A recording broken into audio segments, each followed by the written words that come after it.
اللہ کی معرفت ہمیں حاصل ہو، اللہ کی بندگی کی توفیق اور 24 گھنٹے کی زندگی اتباع سنت کے مطابق گزرے، یہ علم کا ماحصل ہے۔ اس لیے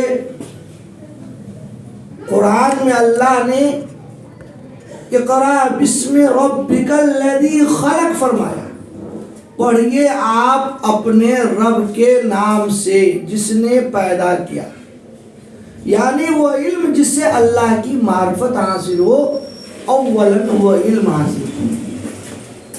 دنیاوی علم بھی ایک علم ہے، وہ بھی ایک فن ہے، لیکن اگر اس کے ذریعے بھی اللہ کی معرفت حاصل ہو جائے تو اس کا حاصل کرنا بھی عبادت ہے۔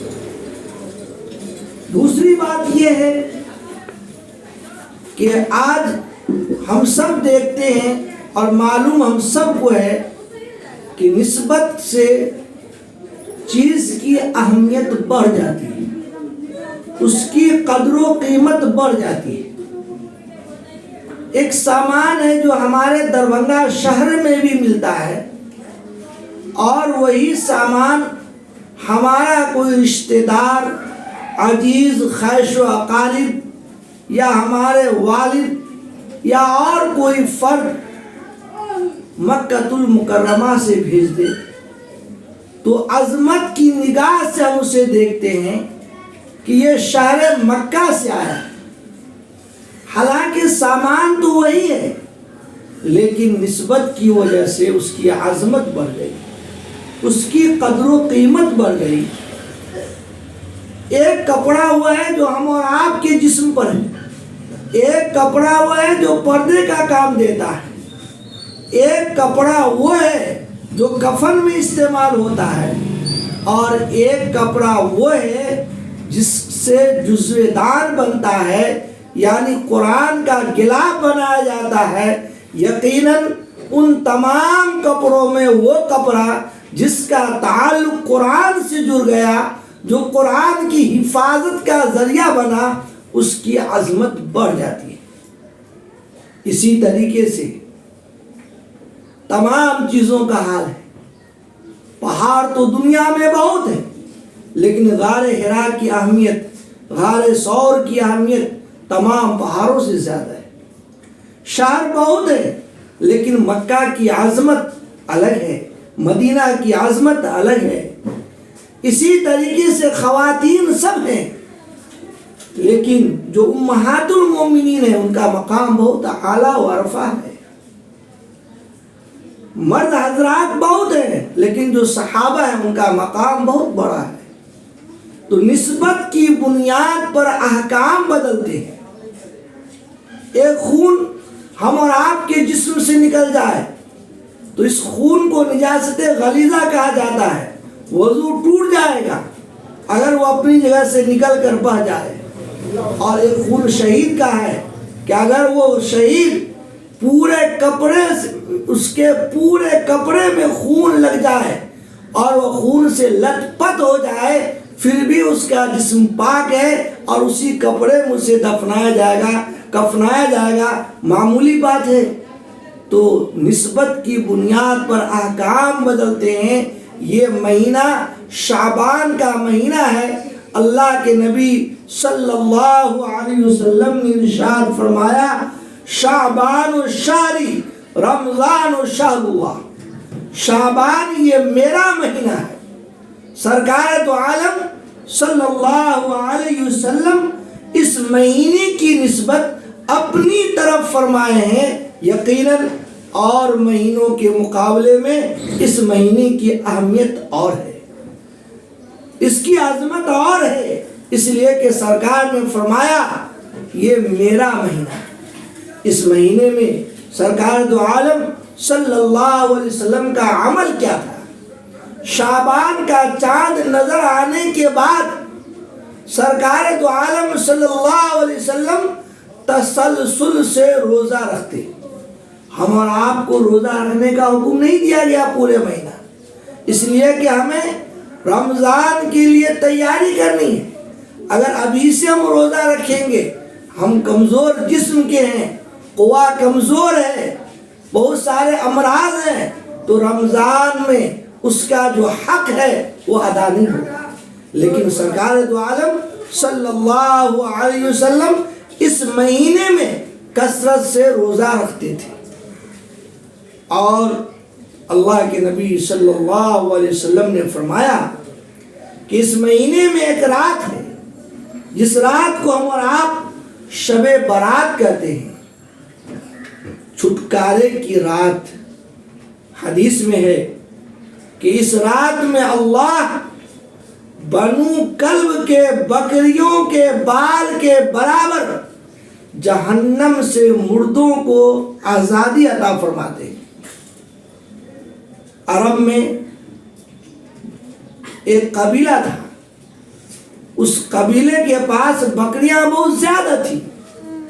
اللہ کے نبی صلی اللہ علیہ وسلم نے ان بکریوں کے بال سے تشبیہ دیا، جس طرح بکریوں کے جسم پہ جو بال ہیں اس کا گننا انتہائی مشکل اور دشوار ہے۔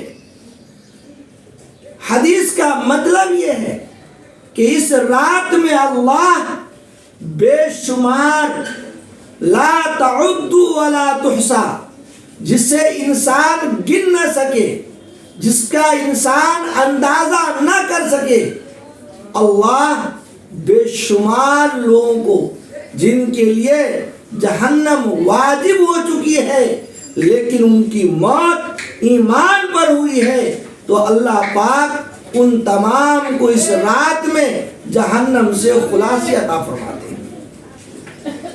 اس لیے اس رات کی قدر کرنی چاہیے، عبادات کا اہتمام ہو، توبہ استغفار کی کثرت ہو، اپنی زندگی کا محاسبہ ہو۔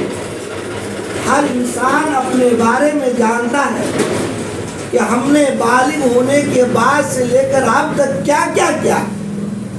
دوسروں کی زندگی کا اندازہ ہمیں نہیں ہے، لیکن ہمیں اپنی زندگی کا اندازہ تو ضرور ہے۔ ہمیں معلوم ہے کہ کس کس موڑ پہ ہم سے چوک ہوئی ہے، کہاں کہاں اللہ کا حکم ٹوٹا ہے، کہاں کہاں ہم سے حق تلفی ہوئی ہے، کہاں کہاں حقوق العباد میں کمی ہوئی ہے۔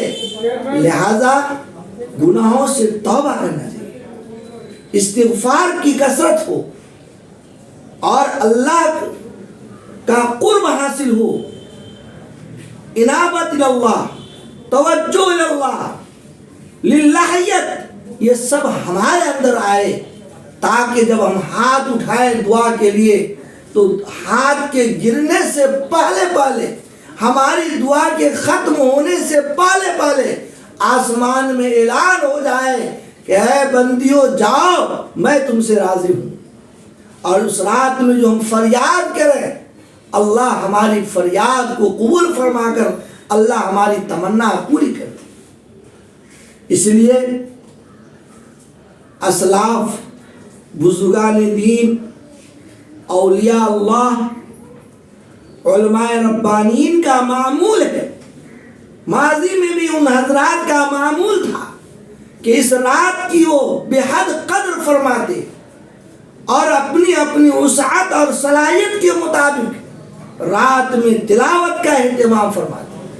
ویسے بھی شعبان اور رمضان یہ دو ملے ہوئے مہینے، ابھی سے ہمیں قرآن کی تلاوت کا خاص اہتمام کرنا چاہیے، اور تلاوت قرآن کے بعد ہمیں ہر روز اپنے مرحومین اور اپنے مرحومات کو دعاؤں میں یاد کرنا چاہیے کہ رب کریم جو بھی قرآن ہم نے پڑھا ہے اس کا ثواب ہمارے تمام امت مسلمہ اور بالخصوص ہمارے خاندان کے مرحومین اور مرحومات کو پہنچا دے۔ یاد رکھیے، کچھ حقوق زندوں پہ ہیں اور کچھ حقوق مرنے والوں کے زندوں پہ ہیں۔ جو لوگ مر چکے ہیں ان کے بھی حقوق ہمارے اوپر ہیں۔ ان حقوق میں سے ایک حق یہ ہے اذکروا محاسن موتاکم، کہ اپنے مرنے والوں کی اچھائی کو یاد کرو۔ اور دوسرا حق یہ ہے، قرآن کہتا ہے کہ تم دعا اس طرح کرو، رب اجعل لی مقیم الصلاۃ ومن ذریتی ربنا وتقبل دعا ربنا اغفر لی ولوالدی وللمؤمنین یوم یقوم الحساب۔ اے اللہ تو مجھے نمازی بنا دے، میری نسل کو نمازی بنا۔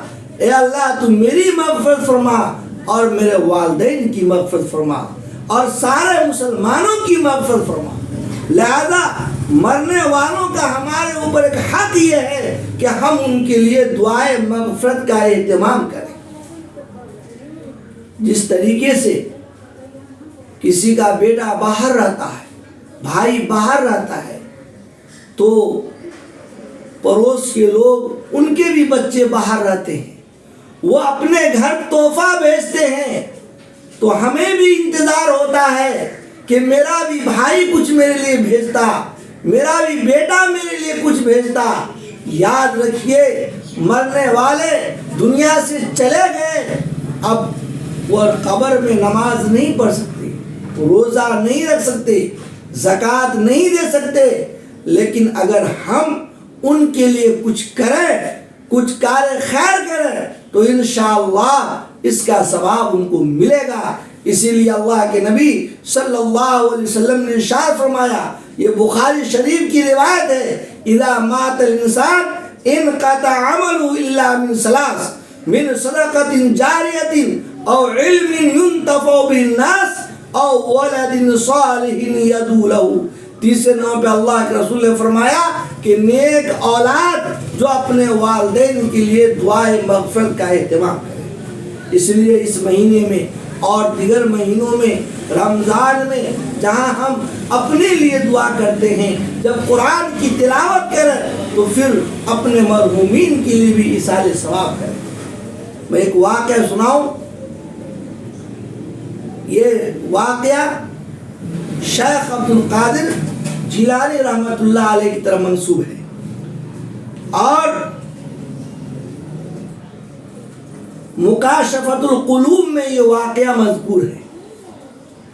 یہ ان کے خواب کا ایک واقعہ ہے، گرچہ خواب ہے، اور خواب کی 3 قسمیں ہیں جو آپ نے علماء سے سنا ہے۔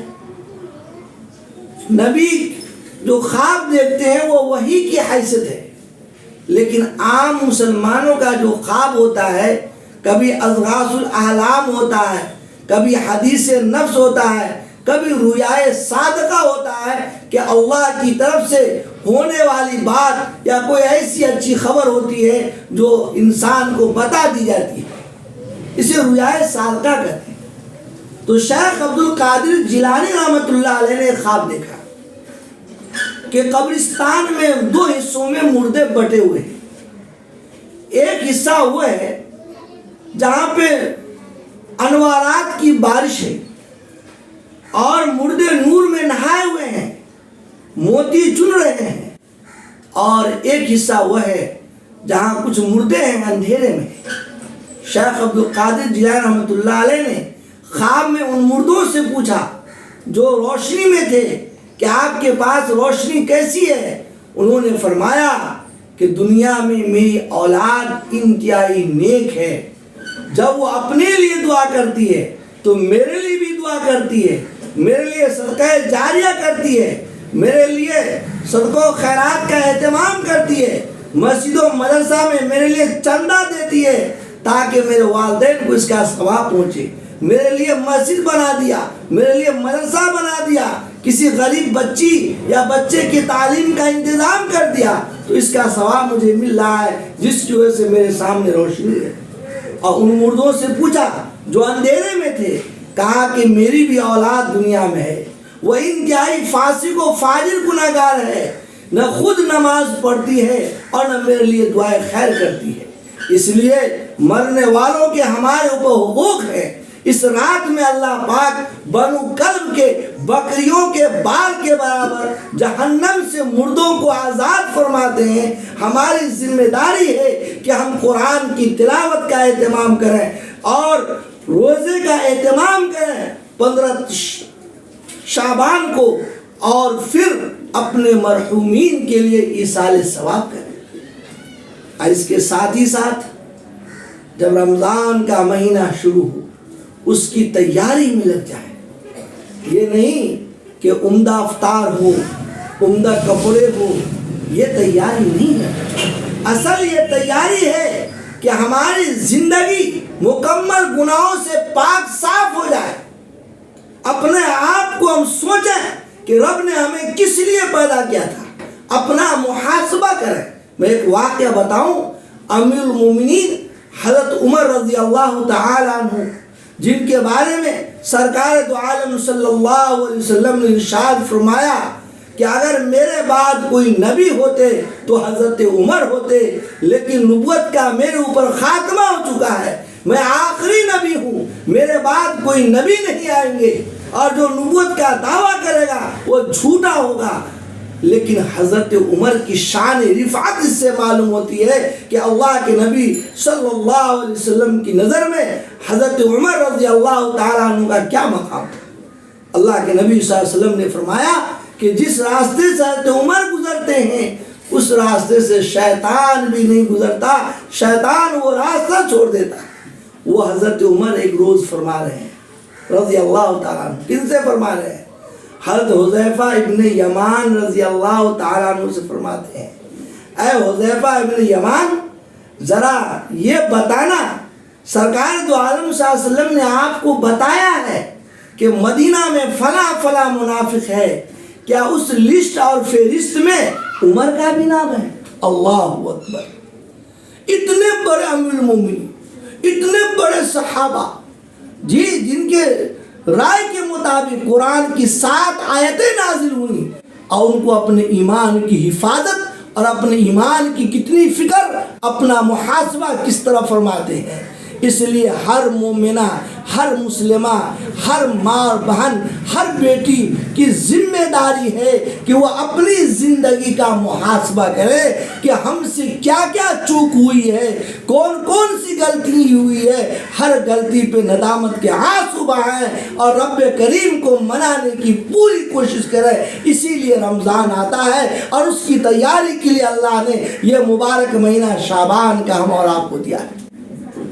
اللہ کے نبی صلی اللہ علیہ وسلم نے دعا فرمائی، اے اللہ ہمیں ہمارے اس مہینے میں برکت عطا فرما اور ہم کو رمضان تک پہنچا دے۔ اللہ ہم سب کی عمر میں برکت دے اور رمضان مبارک کا مہینہ ہم سب کو ملے اور اس کی قدردانی ہم کریں، اور اس سے پہلے یہ جو مہینہ چل رہا ہے یہیں سے اس کی تیاری شروع کر دیں۔ اللہ پاک ہم سب کو عمل کی توفیق عطا فرمائے۔